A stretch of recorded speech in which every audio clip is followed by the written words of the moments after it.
watoto. Na sio kwa bei, hakuna kitu ambacho utataka kuonyesha kupata hasira ya mwanaume kama ukiteka mke wake. Labda awe amefika ile hatua ile, anasema unaweza kumchukua lakini kama bado anapenda ukateka mke wake, unatafuta vita kubwa. Ndicho walichokuwa wamefanya hao watu. Waliteka si tu wanawake na watoto. Tena anasema wanawake na watoto wao wa kike. Pigie mstari hiyo sana, kwa sababu maana yake kwamba baba wa kawaida kama mimi, baba wa binti wanne, wa binti watatu binti watatu, nina soft spot wasimba wasema na soft spot na hao mabinti. Kwa hiyo chochote tunakachofanya ujue nina soft spot. Si ndio? Ujue kama unataka kupima kiwango cha hasira yangu, ujue na soft spot. Ndio maana Biblia inasema wanawake na watoto, baadaye na binti zao. Biblia inataka kujaza wewe hasira. Inataka uone hasira ya huyu mwanamume ambaye anazungumziwa hapa, shambulizi lilipotokea. Lakini kingine ni kwamba Biblia inataja pia wanawake wawili wa Daudi. Si ndio? Nani na nani? Abigaili. Jamani, hapa tunaye Abigaili binti yangu. Abigaili wa Ahinoam na Abigaili. Na ni muhimu sana kujua pia kwamba Daudi alipenda sana Abigaili. Kwa hiyo wanataka pia kuhakikisha kwamba hiyo hasira ilikuwa justifiable. Ilikuwa hasira ambayo inastahili, kwa maneno mengine, kwa maneno machache, hasira inayostahili. Sasa tujiulize, hawa ndugu waliitikiaje? Daudi na watu wake wale wanaume waliitikia vipi? Mstari wa 4 amesomea Mathias. Biblia inasema kwamba ndipo Daudi na watu waliokuwa pamoja naye wakainua sauti zao na kulia, hata walipokuwa hawana nguvu za kulia tena. Yaani unajua, kumbuka mimi nimewahi kuona watu wakilia. Mahali ambapo nimeona wanaume wakilia sana sana, wanaume wa kwetu, sisi ni jamii ya watu ambao wana. Kwa hiyo nilikaa kwenye ile jando na tulikuwa watu 8 kwenye ile jando. Kwa kawaida tulikuwa watu 8 kwenye jando, unakuwa watu wa related, yaani kwa shangazi kwa nani. Alafu mnatembea, kichoka kutembea, mnatembea kwa ile order ya mkubwa mpaka mdogo. Mkubwa mpaka mdogo sio oda ya yeye ya kuzaliwa, oda ya wazazi wenu. Kwa hiyo anaweza kukaa kwenye mpaka mdogo, kanakuwa mbele pale kwa sababu baba yake, yaani kanatembea pale kwa nafsi ya baba yake. Enzi zangu, lakini sijui siku hizo wanafanyaje. Na kunakuwa na viboko na nini na kufundishwa na nini. Nakumbuka hata vitu ambavyo wanafundisha baadhi ya vitu. Na vile vitu wanafundisha. So mwanaume anafundishwa ujasiri, anafundishwa asilie. One of the things anafundishwa ni kwamba wewe unatakiwa uwe mtu wa mwisho kulia. Yaani wakilia watu wote, wewe ndio ulie sasa. Wewe ndio ulie sasa. Wewe ndio ulie. Kwa hiyo nataka kusema sasa, kwa sababu hiyo watu wengi kule kwetu hawalie. Watu ambao niliwaona wanalia ni huko Ujaruoni jamani. Hapa watu wazima analia na kujiangusha, nasema haina kwaje mwanaume mzima? Yaani how? You have to be the last man to cry. Lakini Daudi na watu wake jamani, pamoja na ushujaa wao wote, Biblia inamuita Daudi a valiant warrior. Hakuwa mtu wa kisport. Na utaenda kuona hapo mbele. Daudi hakuwa mtu wa kisport. Siku Absalom amecheza na baba yake, mmoja wapo kati ya watu walikuwa wanamwambia Absalom kwamba usimfuate, anasema baba yako ni kama dubu aliyejeruhiwa. Kwa hiyo usije ukamfuata kilele mama. Alikuwa a valiant warrior. Na tunamkumbuka sura ya 17 ya kitabu, Daudi anapambana na Goliath. Unajua tunasema Goliath ni rahisi tu.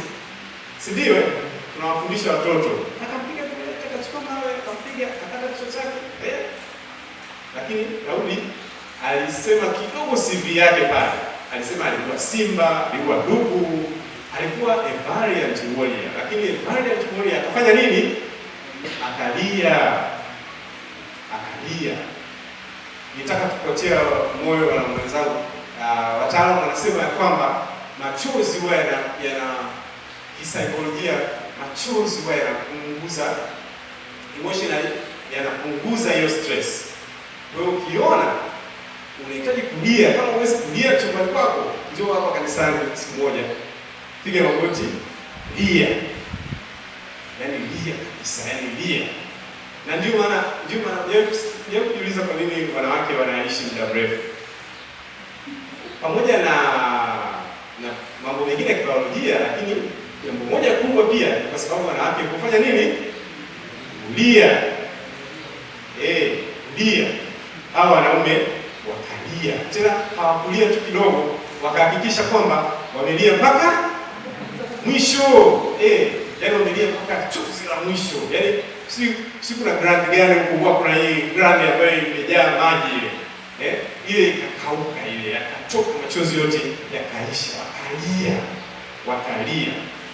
Hiyo ilikuwa response yao kubwa ya kwanza. Lakini ya pili, Daudi binafsi alifadhaika. Biblia inasema kwamba alisononeka. Ukisoma mstari wa 6 utaona hiyo. Nasema Daudi akafadhaika sana kwa sababu watu walikuwa wakisema ya kwamba apigwe kwa mawe, kwa maana nafsi za watu wote waliosononeka, kila mtu kwa ajili ya wanawe na binti zake.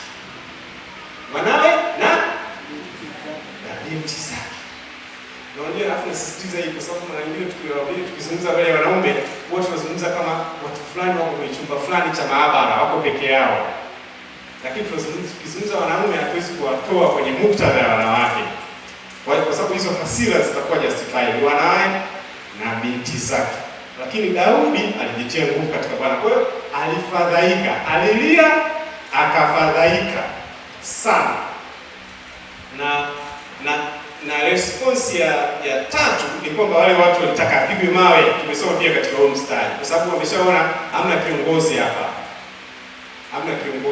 Kwa hiyo kwa sababu yako sisi tunataka kuuawa. Kumbuka hawa refracts, hawa ni watu wasio na heshima, wamekimbia kutoka Israeli, wamekuja wamekimbilia yeye. Wana kesi, wana nini, ni wahuni wengine. Sasa hawa watu wanaona sasa huyu anatusaidia nini? Tunaweza kumpa kipigo sasa. Wanataka apigwe mawe. Lakini response ya nne ni hizo nafsi nyingine zilisononeka, kwa sababu anarudia tena kusema hizo nafsi zilisononeka. Daudi hakuishia pale. Bwana asifiwe sana. Na nikipenda ujue kwamba Biblia, naona mstari wa 6 sehemu ya mwisho inasema lakini Daudi alijitia nguvu katika Bwana. Napenda maana zote Biblia ikianza kusema but, naona au ikisema lakini, inataka kutofautisha story inapotoka na story inapoenda. Inataka kukwambia jamaa hakuishia kulia tu. Mwanaume ukiishia kulia tu unakuwa cry baby. Sema cry baby. Unaona cry baby? Kama cry baby bwana mfi rafiki yangu. Wengine kama cry baby mababusa. Mashikaje mali na msuri nini? Nikianza kuongea, mimi nimeonea, unakuja bwana. Ndio kabisa.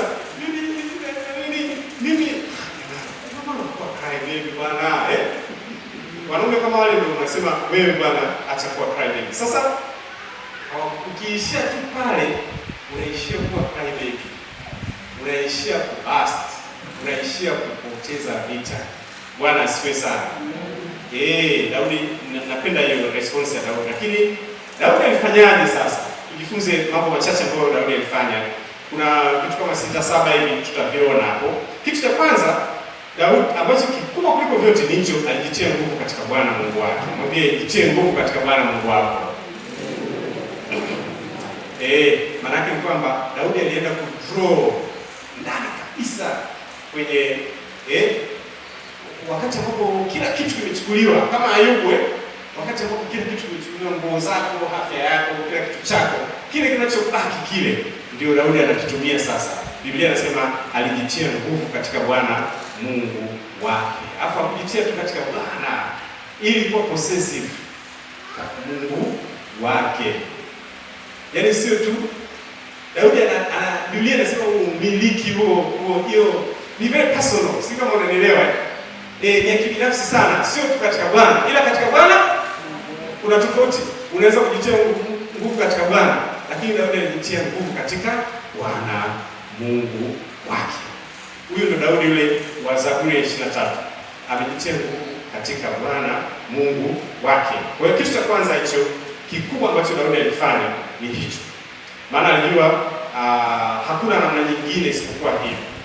Na Biblia ya Kiingereza inasema he found strength in the Lord his God. He found strength. Hizi sio kwamba zilitoka nje. Hizi ni strength personal, ziko hapa, ziko ndani, ziko karibu. Kitu cha pili, alimuuliza Mungu.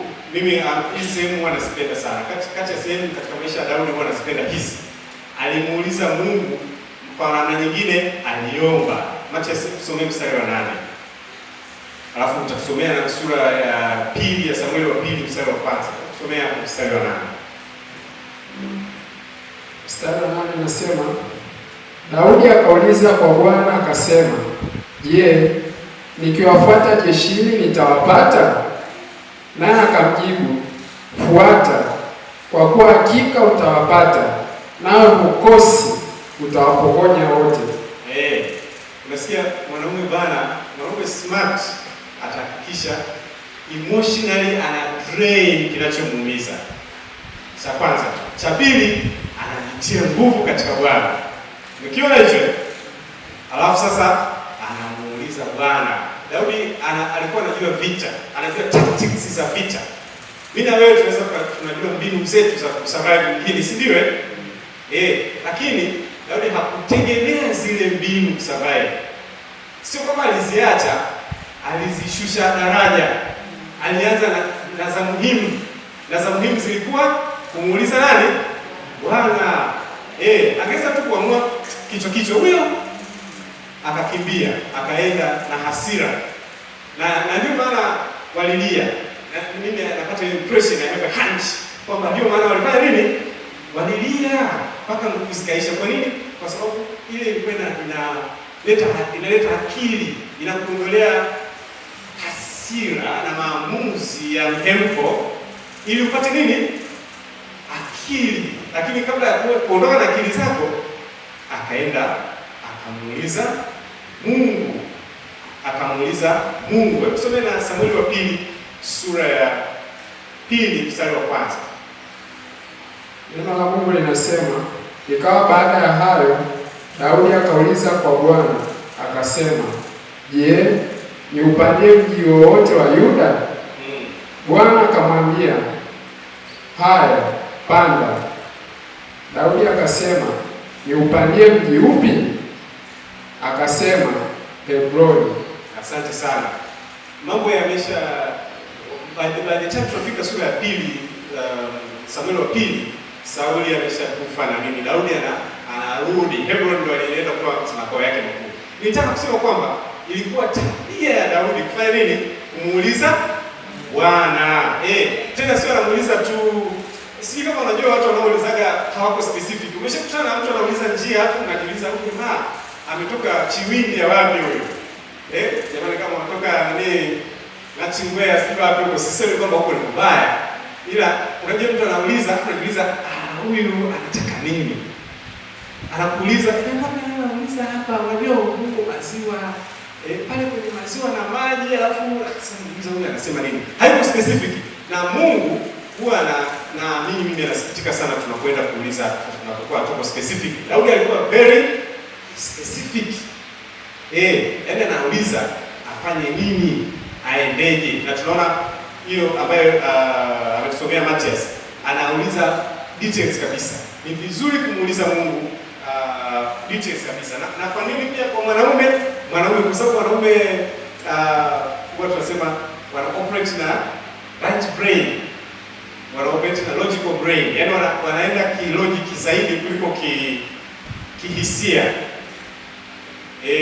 Ndio maana kama una bosi mwanaume, ukaenda unaifanyia kazi sawa sawa na rules of the game kwa Kizungu. Yaani sawa sawa sheria za mchezo zinafanyaje, tunafungaje. Yaani hataki mwambie kwamba sasa tukicheza hivi na hivi na hivi tutapata goli. Hebu niambie itatoka wapi, itaenda wapi? Kwa sababu ana operate na sehemu kubwa ya ubongo wake wa kulia. Sisemi kwamba ndio faida, hapana, kwa sababu sehemu ya ubongo wa kushoto mara nyingi ndio inaleta ubunifu. Kwa nini? Kwa sababu inaenda tu. Yaani unajua mimi na yeye watu wacheka tukianza kwenda mahali.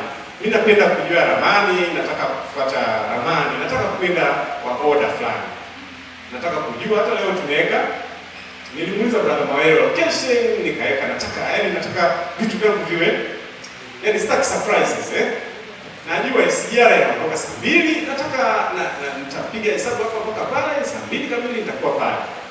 Sitaki surprises. Of course surprises huwa zinatokea. Mimi na rafiki yangu mmoja siku moja tulitoka Masaki. Yule jamani msabato. Hiyo siku ndo akaniambia kumbe miujiza ipo. Tunatakiwa twende TANESCO pale makao makuu pale hapo Ubungo. Na tunaenda kufanya presentation na TANESCO walikuwa wanapata support kutoka kwa balozi mmoja wapo kulipea mitambo ya maji unayojua ma hydropower plants. Kwa hiyo tukatoka sasa tunaenda kufanya, sisi tumefanya hiyo evaluation. Kwa hiyo balozi wa ile nchi anakuwepo na mkurugenzi na management nzima. Sasa unajua tumetoka bado dakika 10. Unaona, nikamwambia yule jamaa, sasa hapa tunahitaji umesikia muujiza.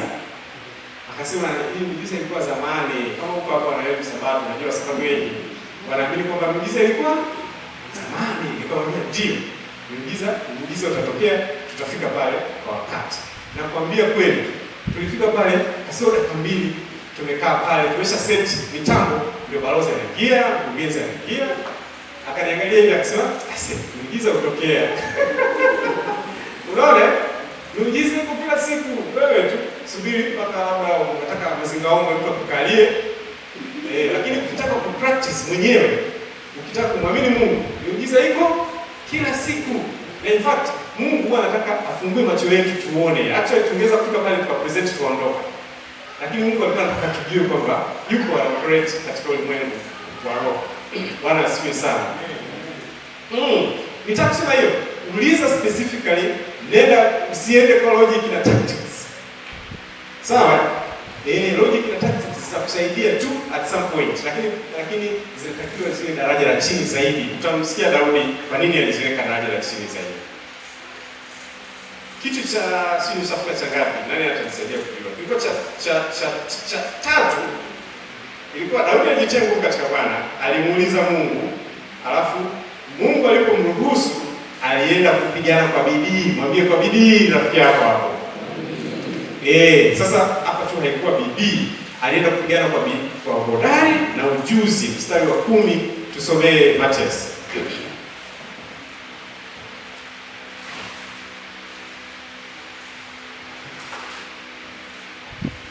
Mstari wa 10 inasema, lakini Daudi akakaza kufuata yeye na watu 400, kwa maana watu 200 walikaa nyuma, ambao walitaka kuzimia hata hawakuweza kukivuka hicho kijito Besori. Asante sana. Kuna watu pumzi zimeisha, mwambie pumzi zilikata. Watu huwa pumzi zinakata. Na katika safari ya imani kuna watu pumzi zinakata. Watu pumzi zikikata, be gracious. Mwe mtu wa neema kwa sababu Bwana baki hapa. Lakini point ni kwamba Mungu alipomruhusu Daudi alitoka sasa kama simba. Alitumia tactics alizonazo, nguvu alizonazo, utaalamu alionao. Alikuwa Daudi kweli kweli. Bwana asifiwe. Alikuwa Daudi kweli kweli, yule simba ambaye amenyang'anya watoto, yule dubu ambaye amenyang'anya watoto. So unaona ameweka ujuzi na uhodari na bidii chini kabisa. Ameanza kwanza na vitu vya kwanza. Vitu vya kwanza, afya yake ya akili, alilia. Alafu kitu cha pili, sasa ukishalia ndio unaenda kumuomba Mungu. Kwa sababu pia kabla ukilia, kabla hujamuomba Mungu, ukimwona Mungu kabla hujalia, unaweza usiseme kitu cha maana. Wangapi umeshafika mbele za Mungu na sob, wanasema wazungu sob. Unakuwa kama yule dada tulisoma naye, watu wanacheka, anasema bahati mbaya miezi zetu wakati tunasoma sisi watu walikuwa na disco sana. Matokeo yametoka sasa disco. Naenda na mwanza, dada vipi? Bwana asifiwe. Akaniambia, asifiwe malipi. Asifiwe kwa lipi sasa? Maana Mungu ndisi wako na nasema Bwana afanye nini? Asifiwe. Lakini Mungu alikuja kusifiwa kwenye hiyo story. Kwa hiyo Daudi baada ya kulia sasa unaenda kuomba Mungu. Ndugu, una akili zako. Unaenda kuomba Mungu ukiwa unataka kujua specific. Alafu unaondoka kwa bidii. Alienda kwa bidii. Kwa hiyo acha kuwa na bidii zisizo na direction pia. Kuwa na bidii kuwa na direction ni sisi watu wasema ni kama kufua usiku kucha. Yesu anakutana na Petro na waizie sura ya 21 Injili ya Yohana. Jamaa amefua usiku kucha. Yesu anamwambia, "Nendeni bwana, nendeni upande huu mpaka samaki."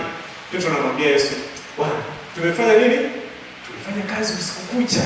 Yaani unajua ukifanya bila Mungu kuna yaani kama usito kama wewe kusukuma jiwe linakuzidi uzito. Kwa hiyo kazi yako inaonekana kama kusukuma jiwe lisizidi uzito, huduma inaonekana kama familia kama watu waeleweki, kueleweki, kari yako kueleweki, hospitali ya kueleweki. Kwa nini? Kwa sababu Mungu yuko mbali. Mungu yuko mbali. Yaani umemwacha mahali na unajaribu kupigana mwenyewe. Hapa Daudi anapigana kwa ujasiri. Lakini kitu cha kushangilia sasa, hatua inayofuata, alirejesha kila kitu. Mwambie mzio, alirejesha kila kitu. Mstari wa 19 na 20. Tusomee Mathayo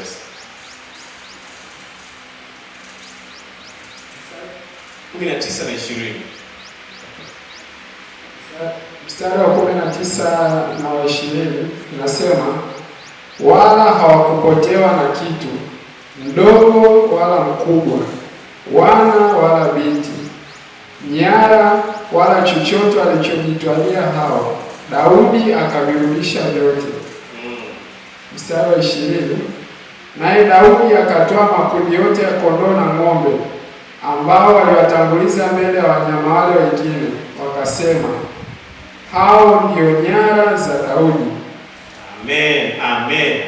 Yesu Kristo mahali fulani kwenye nyaraka za Paulo kama unasoma mstari unasema naye akatembea akatufanya tukapita kwa mkogo, si ndio?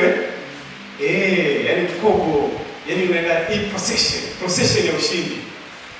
Mimi na heri tuangalia vitabu vya dunia, Warusi walikuwa wako kwenye age ya kushindwa. Lakini waliteka Wajerumani siku vizuri karibia 100,000. Kama sio 55 basi 100,000.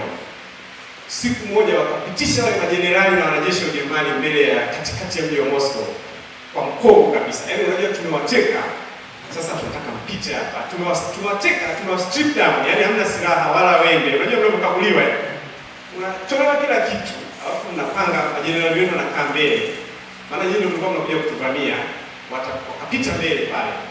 Watu wote wakawa wako pembeni huko wanawasomea. Yaani hiyo procession ya ushindi. Daudi anatoka na hii procession ya ushindi. Anatanguliza. Hii sio bahati mbaya. Kwenye kushinda vita unataka Daudi huyu nakumbuka kusema Mungu anamwambia Mungu unaandaa meza mbele ya nini? Ya watesi. Mungu ana tabia ya kushow off. Obedience ndio kushow off. Mungu huwa ana show up, alafu ana show off. Mwambie kushow up na kushow off. Unaona wale vijana walio kwenye kitabu cha Danieli waliotukizwa kwenye tanuru la moto, si ndio? Mungu alishow up, alikuja akakaa ndani.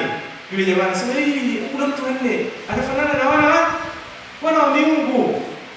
Kuna mtu wanne anafanana na wana wa miungu. Mungu ameshow up, amekuja, lakini pia wakati huo Mungu ameshow off. Mungu huwa anajidai. Si kama unajua Mungu sio tu kwamba anapigania, lakini anataka ajidai ya kwamba, ndio maana Paulo anasema katika ulimwengu wa roho kuna hiyo procession. Yaani amewapiga, amewashinda, alafu kuna hiyo grand procession. Yaani Mungu anataka kushow off. Na huwa ana show off. Na mara nyingi Mungu anaweza ka show off usijue kwamba Mungu ana show off. Ukasikia watu wanaanza kusema, kumbe Mungu alikuwa amekutokea kwa namna hii. Tayari Mungu anataka kusema sio tu kwamba narejesha, lakini nataka watu wote waone nyara zinafanya nini? Zinaenda mbele. Mungu amekuja ameshow off hapa, ameshow off. Lakini tunataka tuone Daudi anafanya nini. Daudi akatoa, mstari wa 21-24, Daudi akatoa. Tabia moja ya watu jasiri ni hiyo, ni watu wanatoa. Mstari wa 21, tusomee 21 na 24 pale. 21 na 24. 21 nasema, baadaye tutasomea 26. 21. Kisha Daudi aliwafikiria wale watu 200 waliokuwa wametaka kuzimia, hata wasiweze kumfuata Daudi, wale walioacha wakae karibu na kijito cha Besori. Nao wakatoka nje ili kumlaki Daudi na kuwalaki hao watu waliokuwa pamoja naye. Naye Daudi alipowakaribia hao watu aliwasalimu. 24. Tena ni nani atakayewasikiliza ninyi sorry 22 baba. 22. Ndipo watu waovu wote na wale wasiofaa miongoni mwa hao waliokwenda pamoja na Daudi wakasema, kwa kuwa watu hawa wakwenda pamoja na sisi, hatutawapa kitu chochote katika hizo nyara tulizozitoa tena, isipokuwa kila mtu atapewa mkewe na watoto wake, wawachukue na kwenda zao. Asante sana. Na 24 sasa. 23. Ndipo Daudi akasema, la, ndugu zangu, msitende hivyo katika hizo nyaraka alizotupa Bwana, ambaye ndiye aliyetuhifadhi, akalitia mikononi mwetu lile jeshi lilokuja kinyume chetu. Atakuwa na fungu lake yeye akae karibu na vyombo, watagawiwa sawa sawa. Asante. Na 26. 26. Basi Daudi alipofika Siklagi, aliwapelekea wazee wa Yuda rafiki zake sehemu ya nyara, akasema, angalieni zawadi yenu katika nyara za adui za Bwana. Amen. Nitaka kusema kwamba pamoja na ushindi, pamoja na mambo yake yote, Daudi alikuwa sio mtu mchoyo. Alitoa. Tuseme wanaume wengi of course wako kama kuna degree za uchoyo, si ndio? Tutawapa ngapi wanaume generally? Tutawapa kama moja ni mchoyo sana na 10 ni mtu anajitoa sana. Wanaume walio wengi tutaweka wapi? 4, 3. Na usifiri ni personal. Kama mama amesema 3, hamaanishi mchungaji. Na mama pale Emi anasema 4. Naamini hamaanishi mimi. Si ndio? 4, 3, ngapi mwingine? 9. Mwingine ana 9 bwana. Unaona? Kwa hiyo wanaume wengi hawa clean kwenye vitu. Katika degree ya kutoa wako mahali fulani. Yaani wako akikutana na marafiki zake, atanunua chakula. Unaweza kumwambia, "Wewe una nauli kesho." Lakini kwa sababu alikutana na homies, you know? My homies, you know? My brother from another mother. Si ndio? My buddies. Akutana na buddies, homies, inategemea na kijiweni kwa wanapoita. Washikaji, bwana. Mtoto wa shemeji yangu siku hizi ilikuwa kubwa. Akiwa mdogo zamani, akawa na hizo tabia na kukumbuka wakimuuliza anasemaje? Washikaji. Naogopa washikaji. Unajua mtoto mdogo lakini tayari anaifurahia brotherhood. My brother from another mother ameshaenea. Kama una kijana hapo na mtoto wa kiume ujue anayo hiyo brotherhood. Mimi naye mmoja na najua hiyo brotherhood. Kwa hiyo ile brotherhood ina define mambo yake. Ile brotherhood anaweza akainunulia chakula. Ile brotherhood inaweza akafanya kitu chochote kile. Na hapo bado hajapata msichana. Si ndio Hello. Naamini wasichana wananunuliwa sana kabla Na baada ya hapo huwa tunawanunulia hiyo zawadi, lakini kabla wananunuliwa zawadi. Daudi alikuwa na hiyo roho, alikuwa ana mtu jasiri, lakini mtu mtoaji. Kumbuka amefuatana na watu wasiofaa. Biblia inawaita watu wasiofaa, Biblia ya Kiswahili au scoundrels. Wanasema kwamba hao jamaa 200 waliokata moto, tusifanye nini? Tusiwape chochote. Kumbuka siku nyingine ukiona mtu anaambia tusiwape chochote, mwambie kumbuka kijito cha Besori. Amen. Kumbuka kijito cha Besori. Anasema tusiwape chochote kwa sababu hawakwenda na sisi mpaka mwisho. Daudi anasema hapana. Na sio tu hapana kwa wale watu wapewe sawa sawa na walioenda vitani. Na sio tu kwa wapewe sawa sawa walioenda vitani. Mstari wa 26 Daudi anawakumbuka wazee na marafiki zake. Wanaume tuna hiyo brother sana. Nilikuwa namchekesha yeye mimi na marafiki. Na napenda kutoa mfano sana. Niliwahi kutoa ofisini kwangu. Dada mmoja akasema, "Mbona mimi sina marafiki kama hao?" Mimi siku moja nikasikia simu yangu inadondoka hela. Sio kwamba sina hela siku hiyo.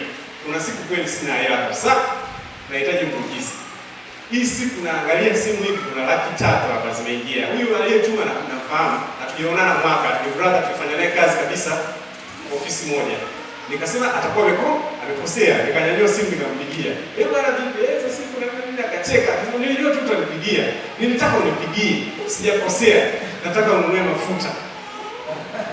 That's my homie, you know? Nikatoka nikatembea kidogo, kutoka kwenye kiti nikajinyoosha kidogo. That's my brother from another mother. Unaona? Sisi na kinabi tatu nene nikanunua tu mafuta. Alitaka tu kunisikia sauti yangu, hatujaongea mwaka. Nasi men ambayo Mungu alimuumba. Na siku nyingine mama anajua, siku nyingine kapata 5. Anasema huyu jamaa ananiambia nani? Mimi watu wacheka kwa tatizo hili ni kweli. Katika ndugu zangu wote mimi sifahamu sana kweli, hatuna ndugu hata kidogo. Mimi natoka Dodoma, yeye anatoka Makete. Lakini nataka nikaona nikumbuke ndugu yangu. That's a brother from another mother. Yaani sisemi kwamba sasa kuanzia leo hela zako zote ziwe za watu wote. Lakini nataka kusema kwamba mwanaume ambaye Mungu amemuumba sio mkono wa nini? Wa birika. Sio mkono wa birika. Watu kusema jamani nataka kununua maji hapa. Unaanza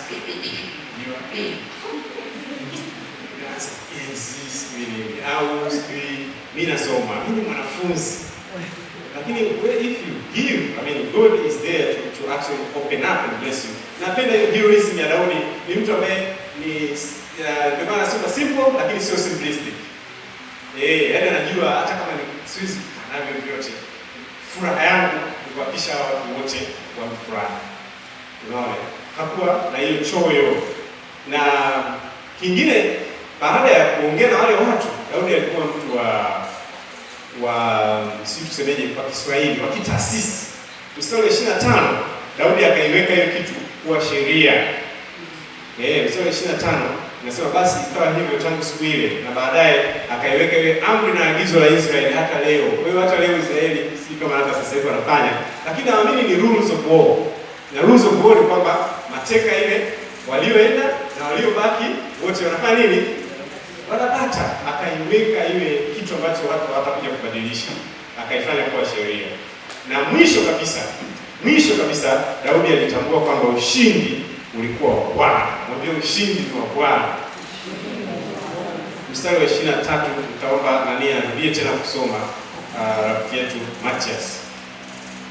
Mstari wa 23 unasema, ndipo Daudi akasema, la ndugu zangu, msitende hivyo katika hizo nyaraka alizotupa Bwana. Msitende hivyo katika hizo nyara alizotupa Bwana, ambaye ndiye aliyetuhifadhi, akalitia mikononi mwetu lile jeshi lilokuja kinyume chetu. Amen. Asante sana Matias. Unaona Daudi ana vita zake alikuwa anaziona ni za nani? Ni za Mungu. Mwisho kabisa Daudi anaona vita, ushindi ni vya Mungu. Usije ukapersonalize vita yako. Ukipersonalize vita yako unaangukia kwenye depression. Mara nyingi unasema mimi na vita, wewe hujui tu. napigana vita. Hiyo si ya kwako. Ikiwa ya kwako utaibeba na utaumia nayo sana. Lakini Daudi alijua vita ni ya Bwana. Tukirudi kule sura ya 17 siku ya Goliathi, anasema baada ya ule ushindi anamwambia Goliathi kwamba na dunia nzima itajua kwamba vita ni nani? Ni ya Mungu. Vita ni ya Mungu na Mungu anapenda kweli ushirikishe kwenye vita. Yaani Mungu anapenda kweli awe kwenye mbele ya vita zako, ili ujue kwamba vita ni yake. Ndicho kitu ambacho Daudi aliona. Hakusema kwamba ndugu zangu, katika hizo nyara ambazo tumejipatia, katika hizo nyara ambazo tumejipatia, katika hii cheti changu, degree yangu ambayo nimeipata. Umeshasikia watu wanasema degree yangu, katika hii nyumba yangu, katika ng'ombe wangu, katika hii duka langu, katika hili kanisa langu, kumbe ni nani? Ni Bwana. Daudi alichambua kwamba ni Bwana na anamweka Mungu, alimweka Mungu kwenye kupigana, anamweka Mungu katika ushindi. Maana ni rahisi kumuondoa Mungu katika ushindi. Ukishapata kila kitu, ukishapata kile ambacho umemwomba Mungu, umepata sasa. Mara nyingi unamweka Mungu, wazungu wanaita kwenye pedestal. Unamweka nyuma kwamba hakusiki kabisa. Hivyo ni vitu vichache ambavyo nitaka tuvione kutoka kwenye jicho la Daudi. Na kutoka kwenye hiyo vita ambayo Daudi alienda kupigana nayo. Kwanza grupu la watu ambao ni refracts, kwa hiyo sio watu waliokamilika. Sio watu ambao wamejifunza sana. Ukiacha wale wengine wote, tena Biblia inasema hapa watu wasiofaa. Sikumbuki Biblia ya Kiingereza inatumia neno gani. Nani anaweza kusomea? Hebu unayo hapo tuone na wahitaji.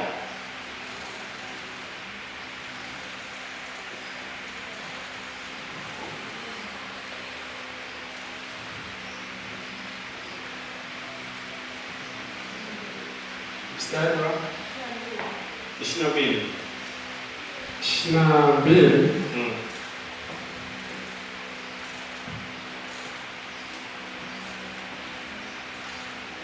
NIV inawaita evil men and troublemakers. Evil men and troublemakers. NLT inawaita mstari wa 22. NLT inaunganisha kabisa majina yote mawili na kuwaita evil troublemakers. Evil troublemakers. Na ndio watu ambao ndio watu ambao walifuata Daudi. Yaani ndio watu ambao Mungu alikuwa amempa. Si ndio? Hebu Mathayo tusomee sura ya 22 mstari wa kwanza na wa pili pale. Hiyo Samueli wa kwanza. Sura ya 22 mstari wa kwanza na wa pili. Mstari wa kwanza na wa pili nasema, basi Daudi akaondoka huko akakimbilia pango la Adulamu, na ndugu zake wote na watu wote wa mbari ya baba yake waliposikia habari hiyo wakamwendea huko. Na kila mtu aliyekuwa katika hali ya dhiki, na kila mtu aliyekuwa na deni, na watu wote wenye uchungu mioyoni mwao wakakusanyika kwake, naye akawa jemedari wao. Nao waliokuwa pamoja naye walipata kama watu 400. Unasikia hao jamaa wana madeni mimi, yaani sifanye wana uchungu, yaani ni watu ambao ndio hao. Na ndio hao wako mtaani kwako. Si ndio? Wako nyumbani, kanisani, wako kwenye ukoo, si ndio? Wako kwenye grupu la familia. Watu wanadaiwa wanasongesha. Watu wanadaiwa wanasongesha. Ni watu hao Mungu anataka wawe na ujasiri ule wa kumwambia jirani yake kwenye daladala kwamba Yesu anakupenda. Lakini anajua kabisa kwamba hapa mwanangu hapa na Yesu, kisha nikishuka tu sina nauli. Unaona? Ndio watu hao watu nataka uwaone, ujione wewe sasa uko sehemu ya wale watu. Na huenda hata wewe ungeweza kusema jamani, tuwe fair. Hao watu waliopigana, walioenda kwenye vita, sisi tulioenda pate nini zaidi? Ukasahau ya kwamba vita ni ya Mungu na hao watu hao refracts, watu wenye madeni na watu wa kila aina, ndio hao. Na mimi natendi kwa mimi sijui, inawezekana waliongezeka wengine wale 200 waliongezeka hapo katikati, kwa sababu siku leo walikuwa 600, si ndio? Natendi kuamini kwamba ili grupu la watu 400 inawezekana ndio ili likapambana na Daudi mpaka mwisho, ukiacha wale wenzangu wa Besori, si ndio? Mzio, ukiona mzio amefika Besori, wanaume ujue kwamba it's your job to step up. Bwana asifiwe.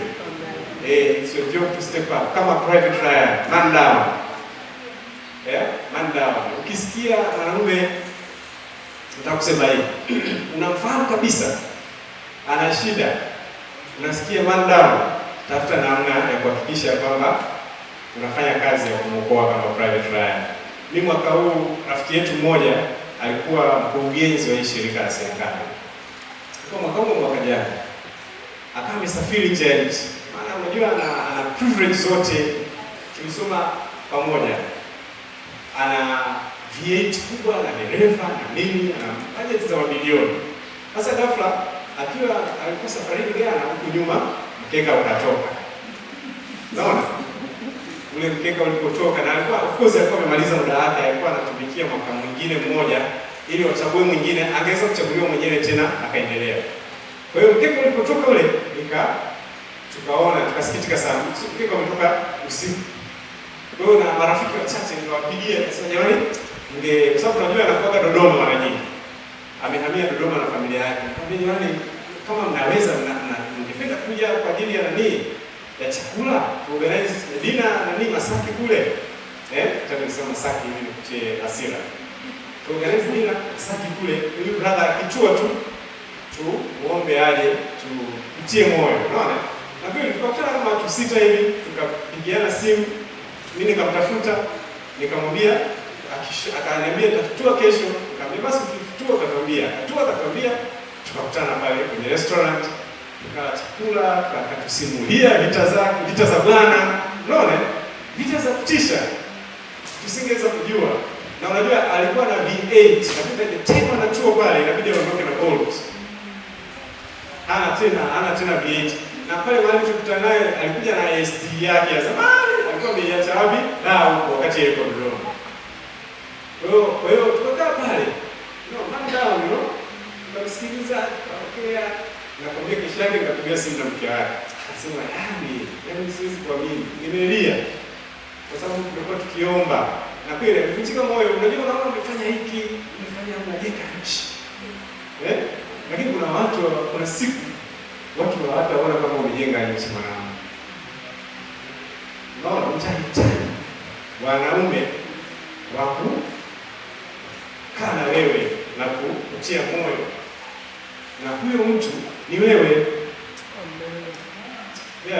Ni wewe. Yaani ni wewe utakiwe ukisikia man down unafanya.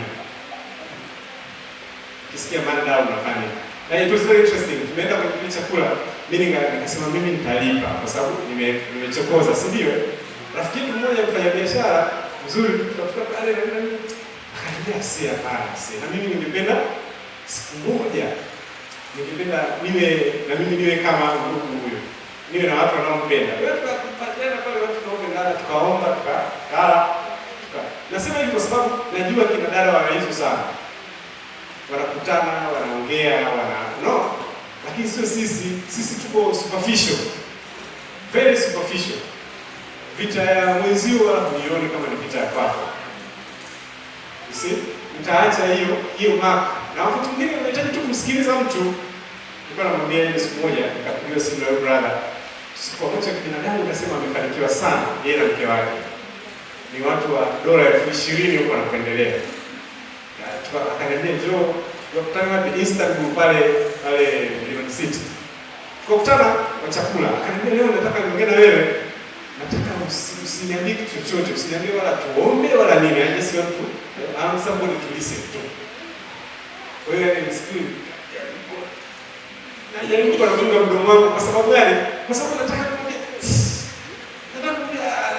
Sababu kufanya hivi.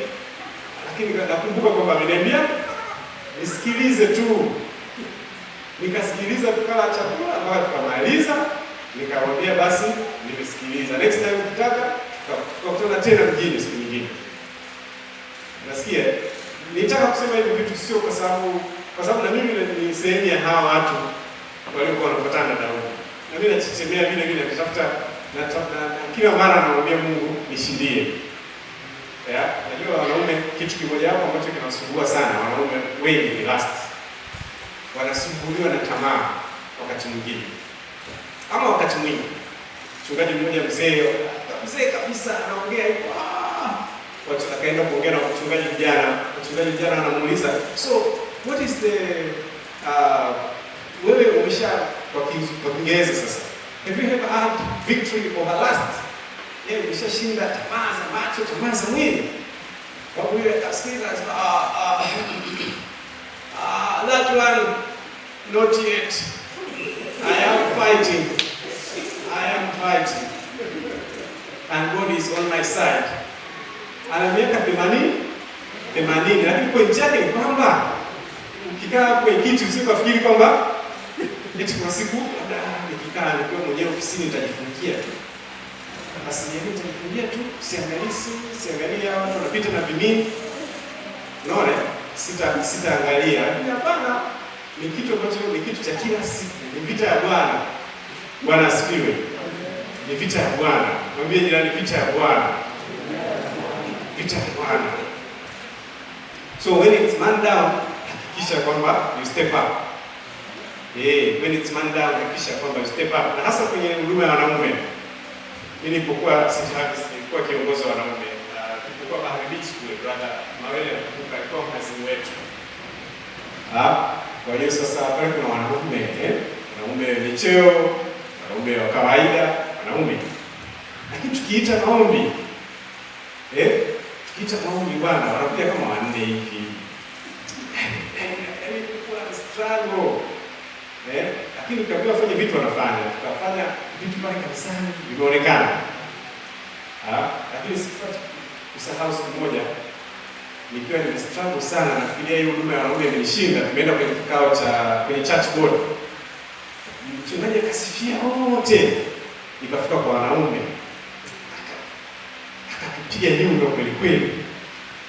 Wakati tunarudi nikamwambia hivi, mimi nimesikitishwa sana. Yaani haoni kabisa,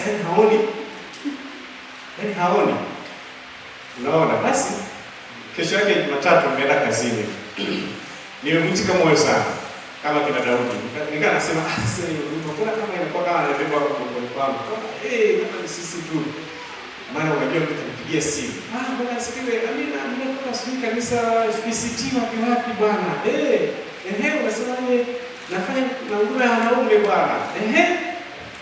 Unisaidie nini ndugu yangu? Bwana, nimepata sifa zenu kwamba hapo ndio huduma ya wanaume the best hapa mjini. Kwa hiyo nataka nije kujifunza. Nikisema sasa huyu mjana tu nisikia mimi na complain. Huyu jamaa anataka kujifunza nini? Na umemsikia jinsi mchungaji Barafu kweli. Amesema hamna kitu. Nikasema nani amekwambia? Si nani hata simjui. Naye kaambia sijui nani. Nikasema maybe kuna kitu hapa. Nikamwambia karibu bwana, njoo tukwambie struggle zetu wanaume. Sasa kabla ya hapo nikakutana na mchungaji. Tena tukaongea tena mwenyewe kabla sijaachana na wewe. Unajua juzi nilikuwa lazima niwaseme kwa sababu nyinyi mnaifanya vizuri. Na nilikuwa pale nilikuwa namtia moyo kwa WK. Hivi swala ndio unapohangaika. Sasa ndio mchungaji. Sio ndio unajua siku tatu hizi nilikuwa nakosa usingizi. Lakini nilikuwa najua ametusema sisi. Yaani ametusema kweli mbele ya wote. Hata ilikuwepo. Mbele ya church body. Mimi nakumbeza. Anaelewa eti mama ameweka bango, wekeni bango hapa mbele ya kanisa. Kusema kweli aliposema vile tu nikaanza ile bango kuliona kwa jicho la mbali sana. Nikasema mimi bango limetuletea sisi tuweka tiles hapa kanisa zima. Mchungaji anaona ile bango masuala hiyo mpaka nikaanza kumuuliza mwenyekiti wa WMA, ile bango shilingi ngapi? Akaniambia ile bango la 7.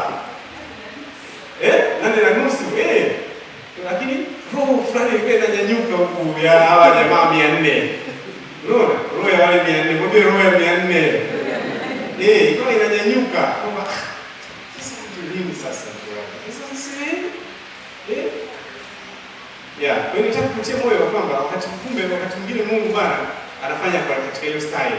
Anajua kwamba akikwambia mchungaji akisema pale angepaka mafuta pale na kutupa maua yetu, ingekuwa kitu short lived. Tumetoka pale tukasahau. Lakini Mungu anataka kunipeleka deep end. Na deep end anataka kuleta mtu mwingine ambaye hata si mchungaji amemwambia. Ameambiwa na watu wengine tu. Alafu anamtia moyo. Alafu sasa mchungaji mwenyewe anakuja ananiambia, unajua? Kasema sasa hii style yake kuna hii style yake kuna ya ajabu sana. Amen. Sasa naomba tutazame ule mstari wetu wakati tunaenda kumaliza sasa. Kwa sababu nimeambiwa hapa huwa tunamaliza saa 8:30. Na watu wanatikisa vichwa hapana. Tunaenda kumaliza.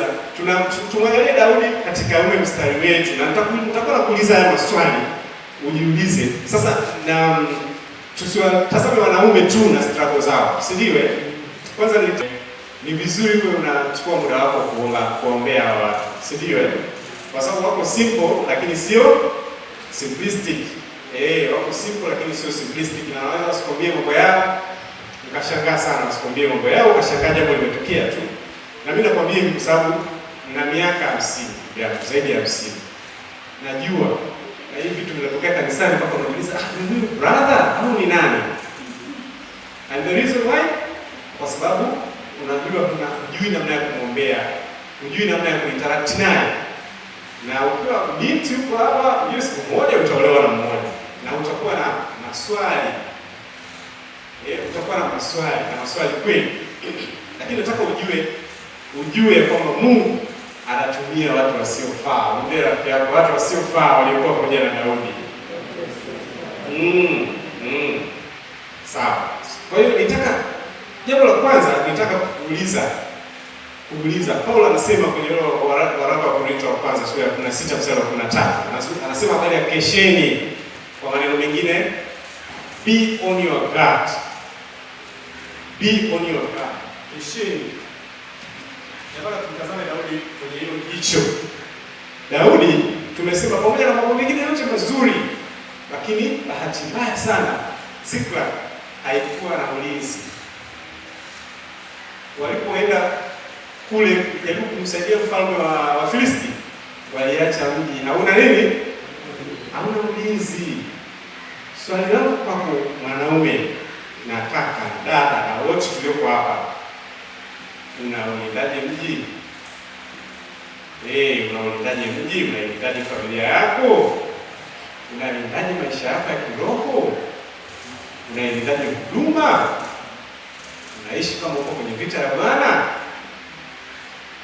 Ndugu, Paulo anasema kwenye mstari pale, kesheni. Maana kesheni sio haimaanishi kwamba usilale usingizi, ila anasema be on your guard. Kwa maneno mengine, kuwa macho. Unaulindaje mji? Inapokuja vita hii na vita ile, nakumbuka Biblia inasema kwamba Petro anasema kwamba shetani ni kama simba ngurumaye, yaani anavizia, anaendelea kuwepo na kuvizia. Wewe unaulindaje mji? Kwa kweli unaweza kuwa na mbinu nyingi, inategemea na kitu gani kinakuzunguka, lakini kwangu mimi ni muhimu sana kujiuliza hilo swali, unaulindaje mji? Kwa kuomba, kwa kushiriki, kwa kuwa na fellowship na watu wengine, na kwa kuhakikisha watu wengine hawatumbukii kwenye sononeko la kudumu, kwenye sonona. Unaulindaje mji?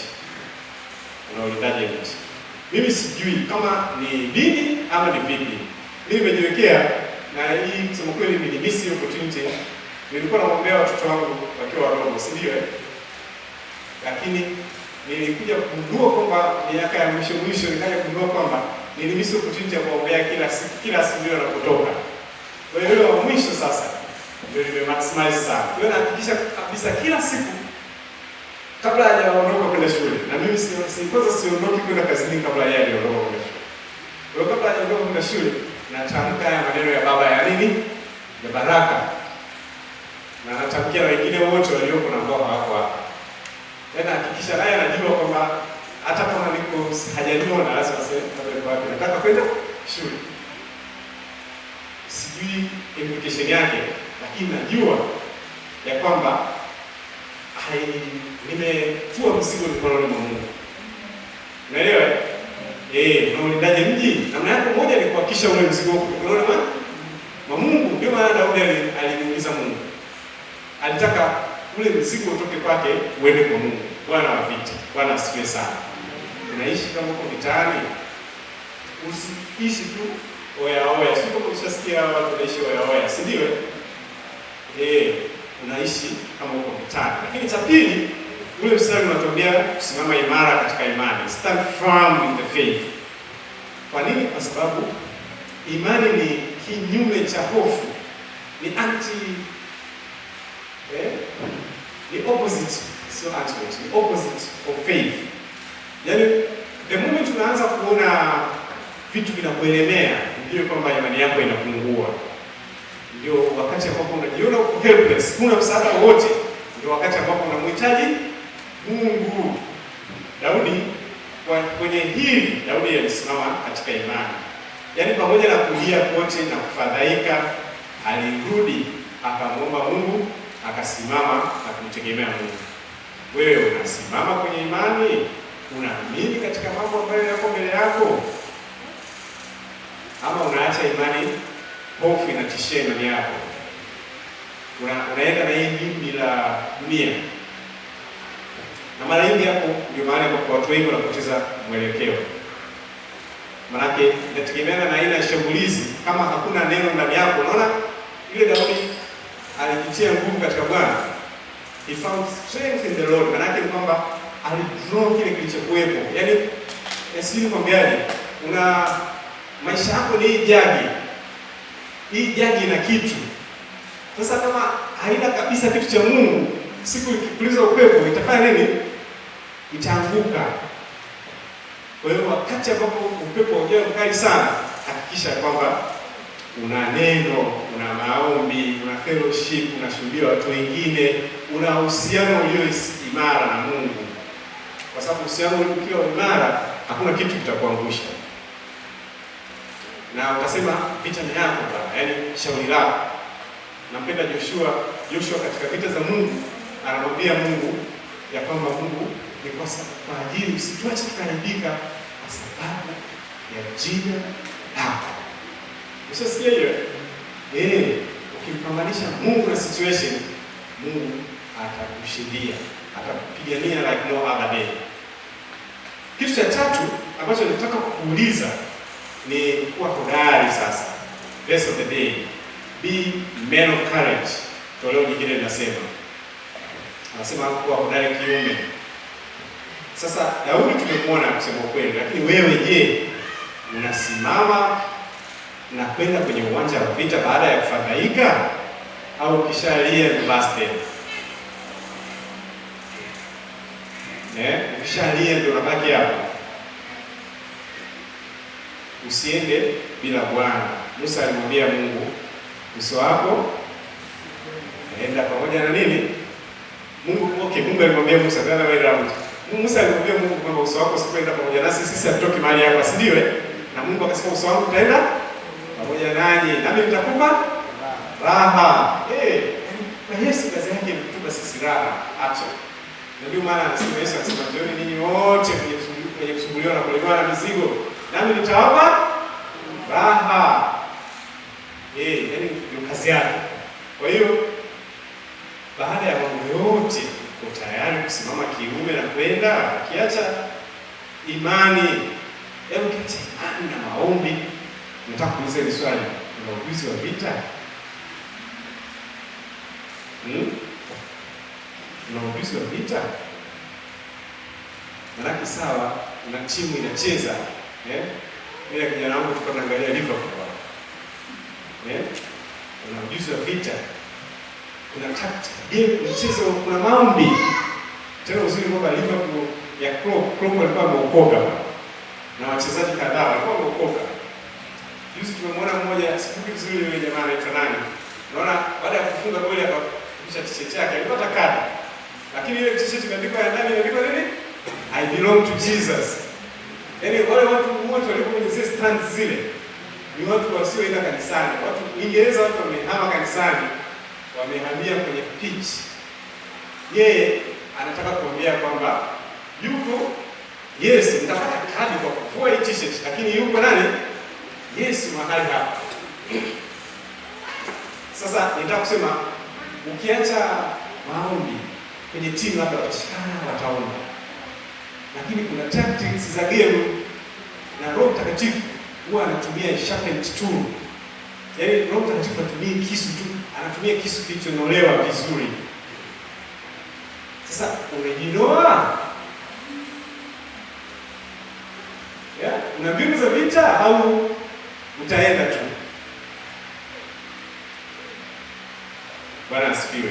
Amen. Ni lazima, ni muhimu pamoja na mambo yote uwe na mbinu ya vita. Daudi alikuwa na mbinu ya vita na Biblia inataka na wewe be men of courage, ni pamoja na kuwa na mbinu ya vita. Uwe na mbinu ya vita. Na nataka kukumbuke pia kabla ya yote, kabla ya kwenda kupambana, Daudi alikuwa very tactical actually. Ukisoma hapa katikati hatujasoma hivyo vitu. Baada ya wakati wanaenda walikutana na huyu mtu. Si ndio? Huyu mtu alikuwa si kabila gani? Alikuwa Misri. Alikuwa Misri. Walipomkamata huyu Misri wakamuuliza, baada akasema apewe chakula, apewa maji. Anaanza kuuliza, hao watu wako wapi? Wameenda wapi? Yule jamaa alimwapiza Daudi, "Shakuja huko, usifanye nini? Usinidhuru." Lakini amefanya kazi yake, amefanya, that was tactical. Yaani ile haikuwa shughuli ya kiroho, wala usije ukaifanya ya kiroho. Yaani Daudi anauliza apate information ya kule anapoenda kupigana vita. Mungu sasa anamwambia aende. Lakini ana spend a lot of time kumuuliza huyu mtu. Unaona mstari wa 13 nasema ndipo Daudi akamuuliza, "Wewe mtu wa nani? Nawe umetoka wapi?" Naye akasema, "Mimi ni kijana wa Misri, mtumwa wa Mamaleki mmoja. Bwana wangu aliniacha kwa sababu tangu siku hizi 3 nilishikwa na ugonjwa. Sisi tulishambulia Negevu ya Wakerethi na miliki ya Yuda na nini." Akampa hizo details. Unaona? Daudi akamwambia mstari wa 15, "Je, wewe utaniongoza chini hata nifikirie jeshi hilo?" Naye akasema, "Niapie kwa Mungu ya kwamba utaniua." Hapo unaweza kuendelea kusoma mwenyewe. Hiyo sio kitu cha kiroho. Hiyo ni kuwa technical. Hilo ni swali la msingi sana. Unapokuwa men of courage, kwa kweli ni muhimu sana uwe na kitu unacholeta mezani. Sisi mkate. Unaleta a complementary skill kwenye nyumba ya Mungu. Yaani unaleta kitu cha kiujuzi, kitu cha kupigania vita kwenye nyumba ya Mungu. Una ujuzi wa vita? Hilo ndio swali langu. Ni muhimu sana kuwa na ujuzi wa vita. Kwa mfano unapotuma mtu kwenda kusoma, nilikuwa nawaambia mabinti zangu, Abigail sasa amemaliza anafanya kazi. Nilikuwa nawaambia ukienda chuo, wewe yuko mwaka wa pili. Kwa kweli ni muhimu kama mwanaume, ni muhimu uwe na ujuzi wa vita, uwe tactical. Na Yesu anasema katika Injili ya Mathayo sura ya 10, sikumbuki vizuri mstari, anawaambia wanafunzi wake, anawaambia kwamba ninawatuma kama kondoo katikati ya mbwa mwitu. Hivi nani anawajua mbwa mwitu jamani? Mimi nikisoma mstari nywele zinasimama. Yesu, anatutuma kama kondoo ndani ya mbwa mwitu. Mimi ningetegemea sema anawatuma kama simba katikati ya mbwa mwitu. Mbwa mwitu wanafanya nini? Wanakimbia, lakini anatutuma kama kondoo katikati ya mwitu. Maana ni kwamba ukipoteza sekunde moja umeisha. Alafu sikiza hiyo kipande kinachofuata. Anasema iweni kwanza wapole kama hua, brother, usende kwenye werevu. Wapole kama hua, alafu na werevu kama nyoka. Nilishamwambia Steve ni siku moja, kama unaweza kanichorea hii picha. Kwanza kama kondoo. Si ndio? Alafu pili upole. Kama pua. Katikati ya mbawitu.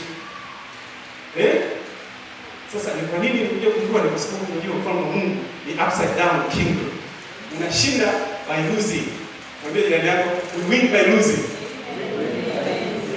Wanaume wanasema kwa nani? Wanasema kwa wasiwasi, we win by losing. Dunia inaweza kukuona umeluzi mambo yote matamu mazuri ambayo wao wanaenjoy. Lakini wewe ndio unashinda.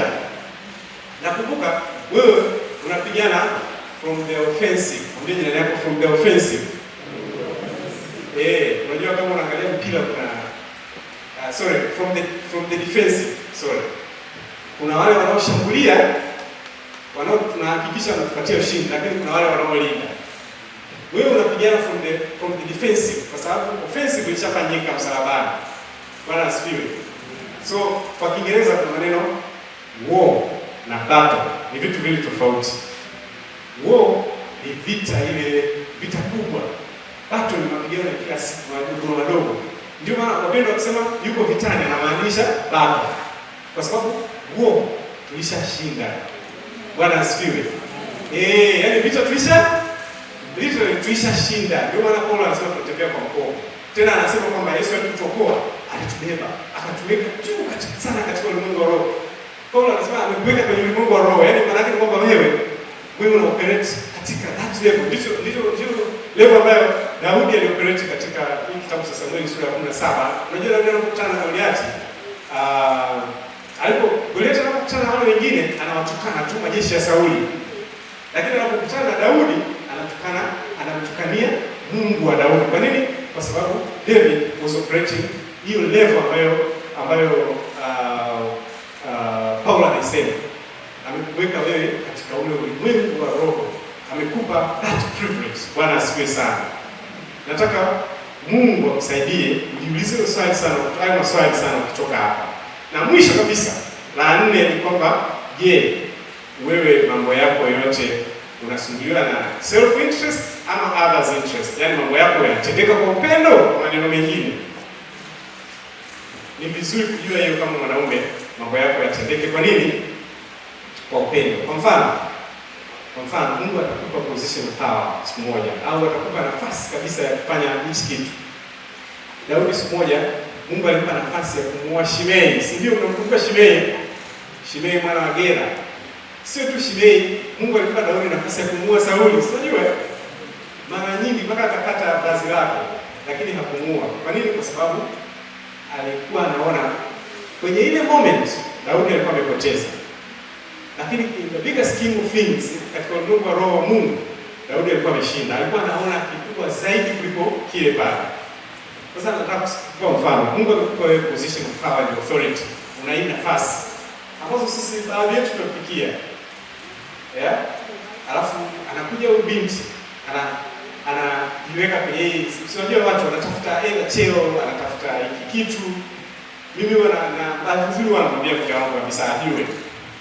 Mwaka mmoja amerejea binti mrembo, ananiambia niko nawapangia watu hizi safari.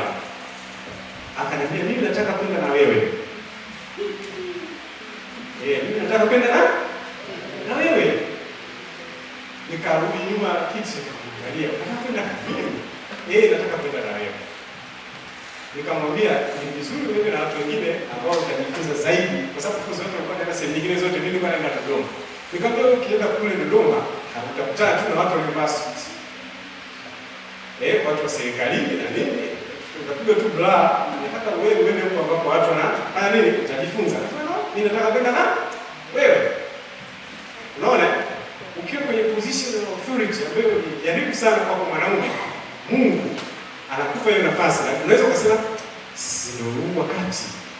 Sababu watu wengine si wanafanya. Ndio huu wakati unaenda na huyu binti, unarudi hapa na story. Bwana sio na hata upige ile ameni ya uhakika. Sasa unaona? Lakini kumbe Mungu amekupa hiyo position of authority ili unaangalia whose best interest iko pale. Ikiwa my best interest itakuwa ni mimi nikapate raha, lakini ikiwa best interest ya huyu msichana, unajua Mungu anacho kitu kwa ajili yake, au ikiwa best interest ya familia yangu, unaona na fast forward, siku moja yule binti akaja kumuuliza, manake watu nzuri, nashukuru Mungu kwamba everybody in that office, everywhere I go, watu wananiita kaka. Unajua tukikuita kaka tayari inakuwekea hii protection.